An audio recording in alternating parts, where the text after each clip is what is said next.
and what were the decisions taken by the White House. You were referring to also what happened with the latest tweet and the Gordie Howe Bridge. The week before, I was dealing with the impacts on Bombardier and the aerospace sector. So we've been dealing with this. We know that this will continue to be the case. When Mélanie Joly stepped onto that Toronto stage, she did something Canadian ministers almost never do. She called out the White House directly. She referenced the Gordie Howe Bridge threat, the hit to Bombardier, the turbulence in aerospace, and the string of January decisions that blindsided Ottawa. Then she delivered the sentence that landed everywhere across Canada's policy circles. This year, we have a plan, and we're in control. It was not a policy update. It was a declaration that the old era of Canada quietly absorbing Washington's shocks is over. And in 2026, under Prime Minister Mark Carney, that shift could redefine the entire economic balance of North America. Joly didn't pretend 2025 was anything but chaotic. For a full year, Canada absorbed Trump's tariffs, his demands, his bridge threats, and his performative eco-nationalism. Canada replied, adapted, and absorbed damage because it had no coherent national strategy and no unified industrial direction. But 2026 is different. Joly made that clear early in her remarks. She pointed straight at the White House and said geopolitics had not improved. And more importantly, she underlined the one lesson Ottawa learned the hard way: Canada cannot afford economic vulnerability anymore. Her tone didn't carry fear or frustration, it carried intent. Canada is no longer waiting to see what Washington does next, it is preparing for it in advance. Then came the moment that genuinely cut through the noise. Joly revealed that Canada created 189,000 jobs last year, while the United States, 10 times Canada's size, created 181,000. The numbers speak for themselves. Even in the middle of a trade war Canada didn't start, and under U.S. economic pressure no one requested, Canada still outperformed its neighbor on job creation efficiency. For the Trump administration, which bases almost every economic claim on the idea that America is winning, this is a difficult data point to spin.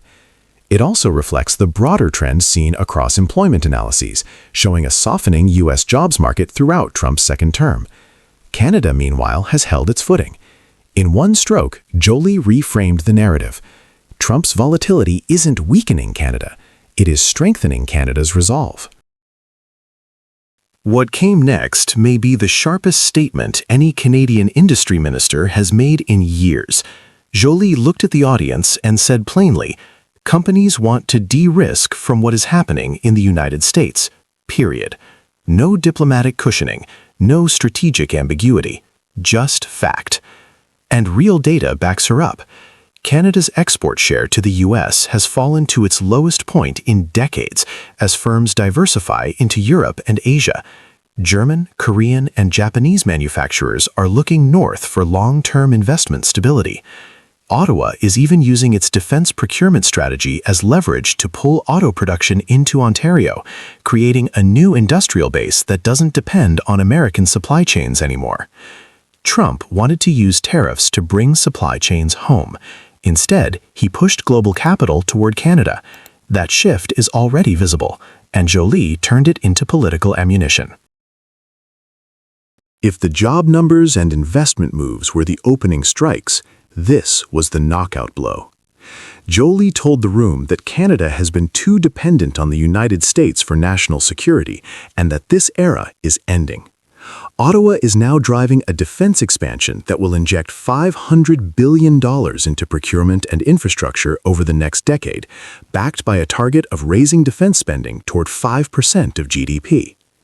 The old assumption that Canada would rely on U.S. equipment, U.S. supplier ecosystems, and U.S. political goodwill no longer fits a world where the White House can shut down a bilateral bridge project by tweet. Joly's message was unmistakable. Canada is building enough domestic capability to stand independently when Washington becomes unpredictable. Trump's America is no longer a stable anchor. It is a risk factor that Canada must engineer around. One of the most intriguing parts of Joly's remarks addressed something rarely discussed publicly. U.S. researchers and innovators are heading north. She explained that Canadian universities are receiving surges of applications from academics, particularly south of the border, which matches independent assessments showing declining research stability in the U.S. under Trump's second term. Canada aims to attract 8,000 high-level researchers in the next phase of its talent strategy, and it's easy to see why this matters. Brilliant scientists and engineers are not just labor, they are national assets. Their innovation can be worth billions in intellectual property and economic spillover. Trump's political turbulence is pushing them away, and Canada is holding the door open. The flow of talent is reversing, and Joly made sure the audience knew it. The final major strike in Joly's speech returned to a concept Canada avoided acknowledging for decades. Its economic dependence on the U.S. has never been natural, only convenient. Joly highlighted Canada's 52 free trade agreements and the deliberate pivot to global markets rather than relying on one neighbor with unpredictable policies. Canada isn't abandoning the United States. It is simply refusing to let Washington's behavior dictate its future. Trump's tariff waves have pushed capital to relocate, partnerships to diversify, and policymakers in Ottawa to think globally instead of continentally. Joly framed this as strategic emancipation, and the numbers, the partners, and the deals in progress all support her case. By the time Joly finished speaking, it was clear Canada has crossed a threshold. This wasn't a technical speech about procurement or auto policy. It was a political line in the sand. She directly named the White House as a destabilizing force, contrasted Canada's successes with America's struggles, invited global partners to de-risk away from the U.S., and laid out a pathway for Canadian self-sufficiency in defense, innovation, and manufacturing. For years, Ottawa avoided saying these things out loud. Joly said them on stage. Canada is not waiting for Washington to behave rationally. Canada is building its own shield, its own supply chains, its own alliances, and its own economic architecture. Joly opened the door to a new chapter, one where Canada competes with America instead of absorbing America's chaos. And as the clock ticks toward the 2026 USMCA review, one question now hangs over the continent. If Canada truly has a plan, and the United States does not, what leverage does Trump really have left? Mr. Trump, in this recently released national security strategy, he does make a departure from generations of post-World War II U.S. leaders, more concerned about economic outcomes than principles like democracy. How problematic is that? I think it's very problematic, but I also think it's not exactly new in the sense that we've been living with this since January 6th, and we've been living with the consequences of it as it relates, obviously, with our trade relationship. Wake up, Canadians. We need to understand what we're dealing with here and the kind of excesses that this rhetoric can give rise to. Donald Trump's new national security strategy has dropped, and it's creating a political shockwave across Canada. Not because it offers clarity, and certainly not because it strengthens alliances, but because it openly declares that America will discourage collaboration with others and expects countries like Canada to fall in line. This isn't the language of partnership, it's the language of hierarchy, and Canada is no longer pretending otherwise. The debate erupted after Bob Rae, Canada's former ambassador to the United Nations, broke his silence and described the strategy as very problematic. In his view, Trump's approach represents a decisive shift away from the post-World War II American tradition of shared security, collective responsibility, and respect for allies. Instead, the new document reframes national security almost entirely around economic dominance and unilateral advantage. Rae reminds Canadians that this change didn't begin today. Since Trump's return to the White House in early 2025, Canada has been caught in the crosshairs of an increasingly aggressive U.S. posture, from sudden tariff hikes to political pressure ahead of the 2026 USMCA review. Now, Trump's written doctrine confirms what many had already sensed. Washington's priority is no longer the stability of its alliances, but the pursuit of its own short-term leverage.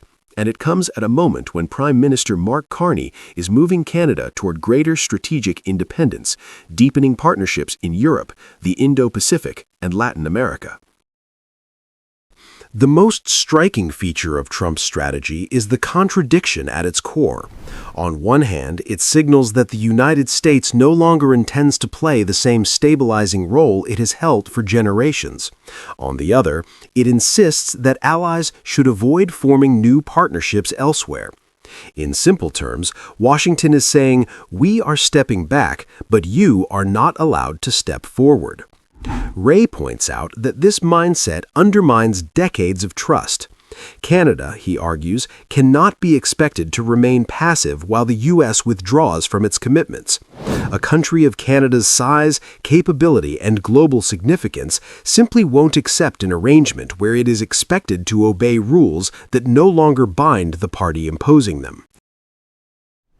Ray is blunt. Canada has never been, and will never be, a vassal state, and in 2025 that position is stronger than ever. Canada has emerged as a clean energy powerhouse, a critical minerals supplier essential to global manufacturing, a central part of North America's energy security, and a rising force in AI regulation and digital governance. Under Mark Carney, Canada is deliberately broadening its economic and security relationships, strengthening ties with Germany, South Korea, Japan, and the European Union, and preparing long-term partnerships that situate Canada as a stable, predictable middle power in an increasingly unpredictable world. So when the United States demands that Canada limit its collaboration with these very partners, it directly contradicts the direction Canada has chosen. The answer, politically and strategically, is no. Ray also highlights the deeper issue. Trump's worldview places pure self-interest above everything, including the interests of America's closest allies. Over the past year, Canada has already experienced the consequences of this approach. Tariffs have been used as political tools, not economic policies. U.S. companies have shifted investments based on political pressure rather than market logic. Trade threats have become routine, even when American industries depend heavily on Canadian supply chains. This strategy may energize Trump's domestic supporters, but it undermines the very alliances that have defined North American prosperity and security for generations. And, as Ray notes, it creates a world where trust erodes quickly, and where even long-standing partners begin to doubt America's intentions. One of the most contentious parts of Trump's strategy is the call to discourage collaboration with others. For Canada, this doesn't just affect trade, it affects national defense. Ottawa is currently exploring next-generation fighter aircraft beyond the U.S. market, evaluating submarine proposals from Germany and South Korea, and establishing deeper defense ties in the Indo-Pacific. Canada's shift isn't ideological, it's practical. In a world of shifting power, no country can rely on a single partner for every strategic need. Trump's strategy, however, frames such diversification as disloyal. But in Ray's view, any Canadian government with self-respect must defend its sovereign right to choose its partners based on Canada's interests, not America's political cycles. And in 2025, that principle matters more than ever. The strategy also outlines a willingness to support foreign political movements aligned with Washington, even when they conflict with the elected governments of allied nations. This shift raises global concerns, particularly in Europe, where governments worry that the United States under Trump may choose short-term ideological victories over long-term stability. Ray warns that this approach invites chaos. Abandoning Ukraine, undermining European governments, and escalating geopolitical tensions in Asia do not serve the long-term interests of democracies, including the United States itself. In an era of rising authoritarianism, the idea that America would reduce its support for democratic allies is deeply troubling. And this is precisely where Canada emerges as a counterweight. While the U.S. debates its commitments, Canada has doubled down on multilateralism, building bridges in regions that value steady partnerships. The contrast between Canada's approach and Trump's is becoming more noticeable and more consequential by the day. Ironically, Trump's attempt to centralize American power risks weakening it. By pressuring allies, he pushes them into new alliances. By discouraging collaboration, he encourages them to diversify. By demanding loyalty without offering stability, he accelerates the creation of a world where middle powers, Canada among them, act more independently. The result is simple. The more Washington tries to restrict Canada's options, the more options Canada chooses to create. Trump's national security strategy isn't just another policy document. It is a declaration of a new American posture, unilateral, transactional, and willing to place pressure on allies to secure short-term gains. But Canada is no longer operating in that world. As Bob Rae makes clear, Canada will push back when necessary, speak honestly when the situation demands it, and defend its national interests without apology. The question now is not whether Canada can adapt to this new U.S. strategy. Canada already has. The real question is whether the United States understands the long-term cost of alienating its closest partner, and whether Trump realizes that Canada is not the country he remembers from past decades. Canada is charting its own course. Washington can either respect that reality or watch its influence fade as allies look elsewhere. Well, what I've said is I don't believe that we've had enough jobs created and industrial benefits done out of the F-35 contract. I think it's not enough.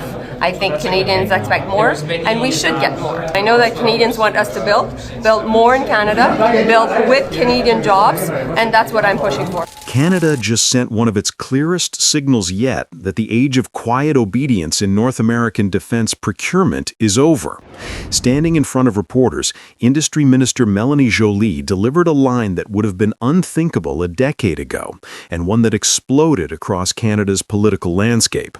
She said Canada didn't get enough from the F-35 program, and for the first time in years, Ottawa is openly considering a fighter jet that is not American. This is not a routine procurement update. This is a strategic shift and potentially the biggest challenge Canada has launched toward U.S. defense dominance in decades. When it comes to the Gripen, of course, we're really interested in seeing what can be done. 10,000 jobs is indeed a very interesting offer.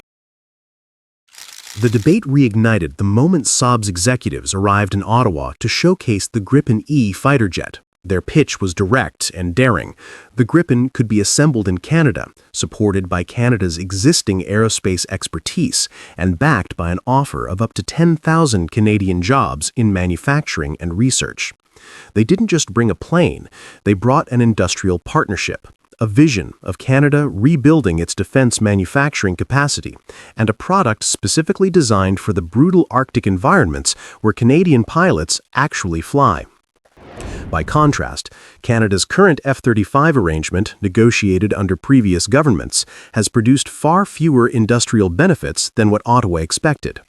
The F-35 is unquestionably sophisticated, but it is also dependent on U.S.-controlled supply chains, expensive to maintain, and optimized for theaters of conflict far from the Canadian North.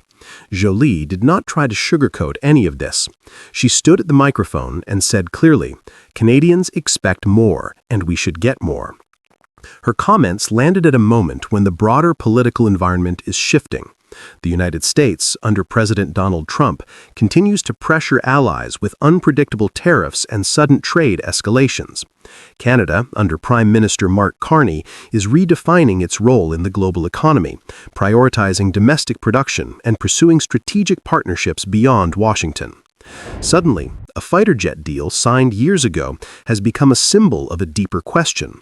Should Canada continue to buy American defense platforms when the political relationship is this volatile?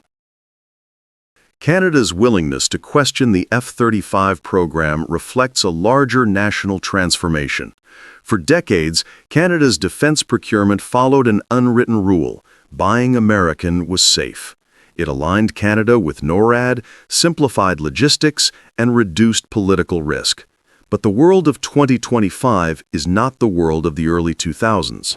Trump's aggressive use of tariffs, pressure tactics, and America First policies has forced Ottawa to confront a reality that was once ignored: dependency comes with vulnerability.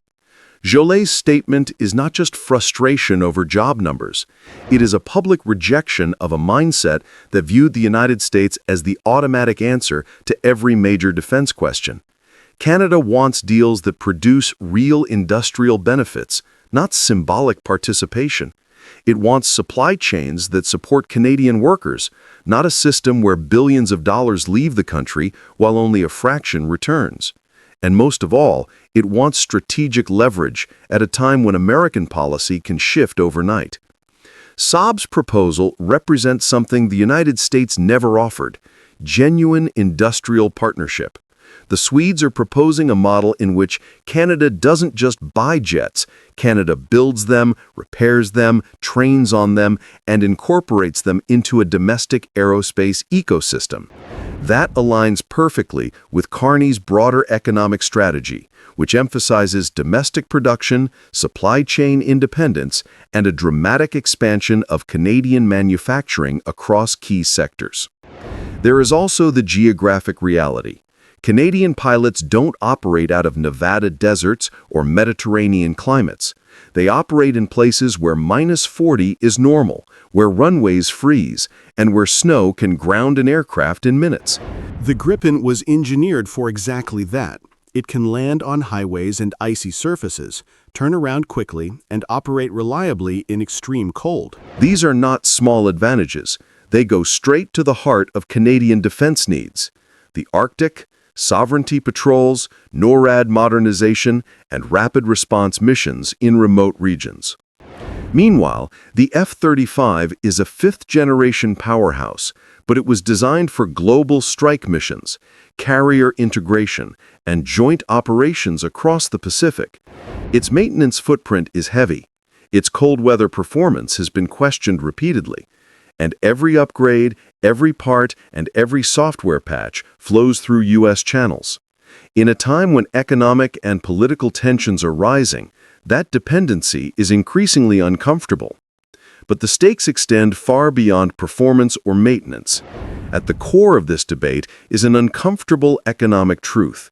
Canada has spent billions on the F-35 and received disproportionately little in return. American aerospace firms benefit, American workers benefit, American supply chains benefit. Canadian suppliers participate, but at levels far below what was promised at the start of the program. When Joly said, "We didn't get enough," she wasn't speaking casually. She was summarizing 2 decades of frustration inside Canadian aerospace industry. If Ottawa were to walk away from the F-35, the geopolitical consequences would be enormous. Washington would see it as a major breach of alignment. Trump, who has already used tariffs as punishment tools, would almost certainly respond.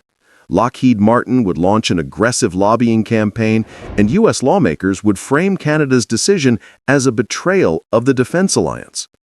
The symbolic meaning of such a move would echo far beyond North America.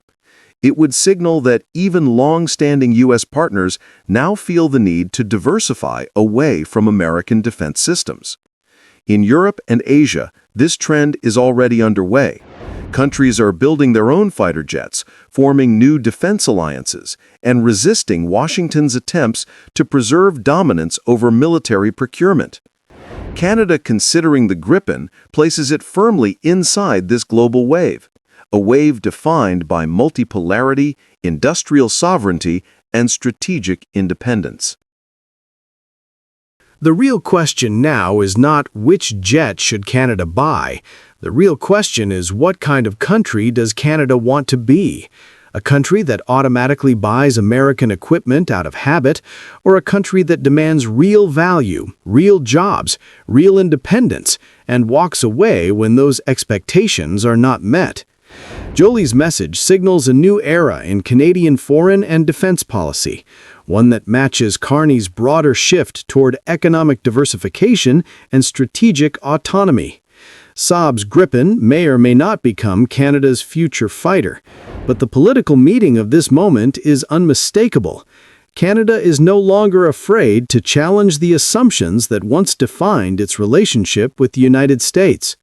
What happens next could reshape not just Canada's Air Force, but Canada's place in a rapidly changing world. The final decision will determine whether Canada steps confidently into a new era of independence or whether it remains tied to a system that no longer reflects its national interests.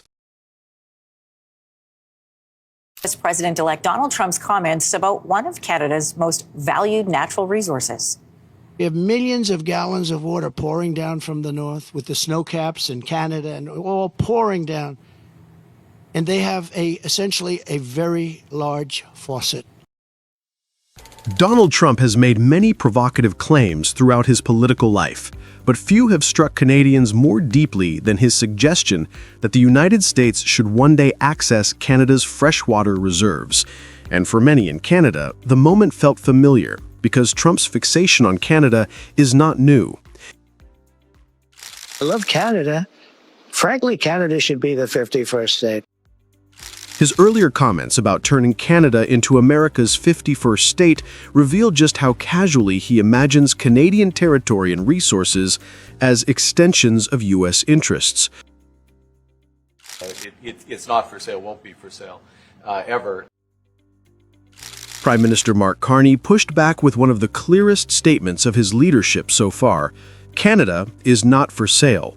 It was a declaration of sovereignty aimed directly at Trump, and it carried an unmistakable nuance, a quiet but firm reminder that Canada values the integrity of its territorial sovereignty, and that includes its water.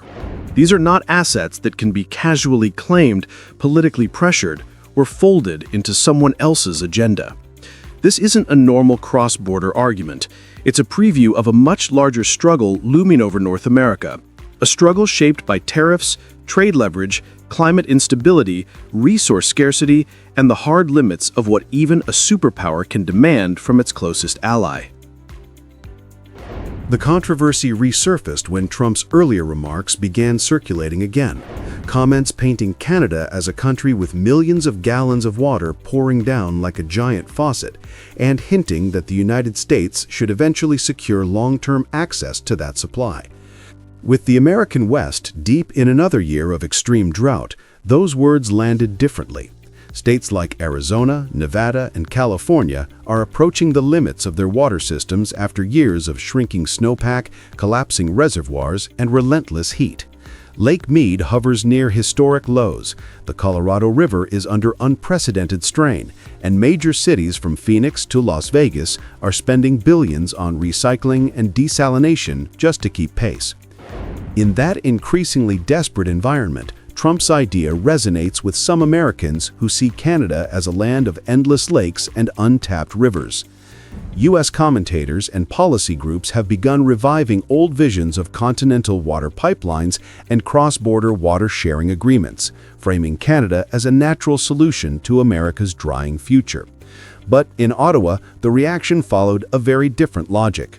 The renewed talk of accessing Canadian water fit neatly into a broader pattern, the same pattern seen in Trump's 51st state rhetoric, where Canadian territory and resources were spoken of as if they could be absorbed into American plans. Carney avoided the theatrics this time, but his stance remained unmistakably consistent. Canada's sovereignty is not for negotiation, and that principle extends fully to its natural resources. Ottawa made clear that Canada alone decides how its land and its water are used, not Washington, and certainly not the political imagination of any U.S. administration.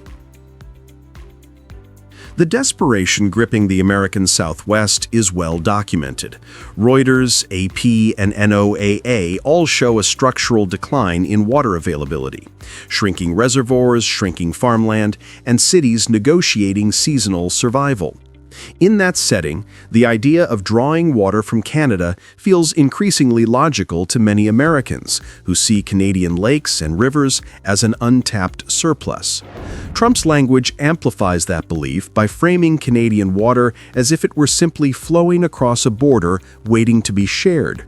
Policy groups in Washington have even revived old proposals for continental pipelines, borrowing the mindset that built North America's oil and gas networks. If energy can move across borders, why not water?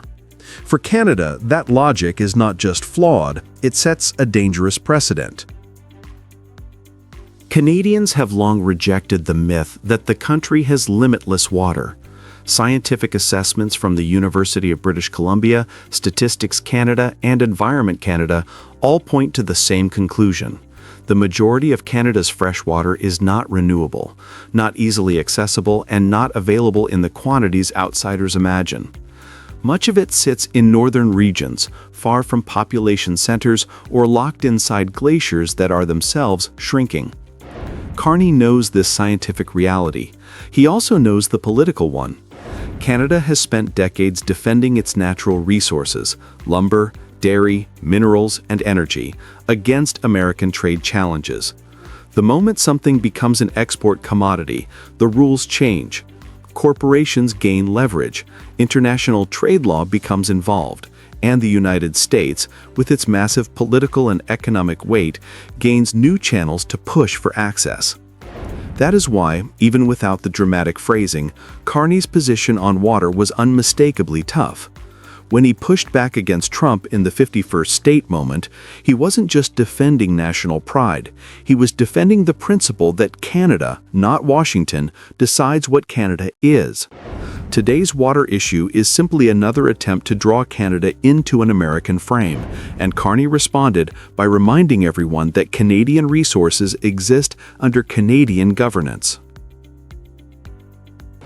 Even if Canada entertained the idea, the environmental toll would be severe. Freshwater systems are interconnected and fragile.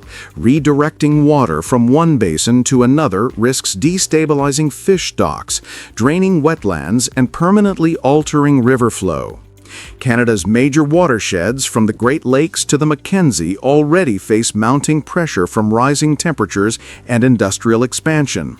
Scientists warn that once large-scale exports begin, the political and economic momentum becomes nearly impossible to reverse.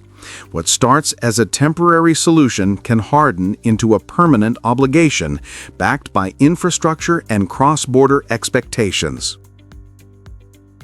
Climate change is reshaping geopolitics, and water is emerging as the new pressure point.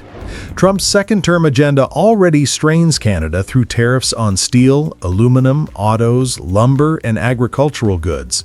Water, even if not formally demanded, now sits in the background as a strategic interest the U.S. may pursue as drought deepens. Carney's approach seeks to close that door before it becomes a negotiation. By grounding the debate in sovereignty rather than emotion, he reinforces Canada's political position and connects today's issue to past provocations like the 51st state remark. It sends a clear message: Canada will not be redefined by American expectations or political fantasies.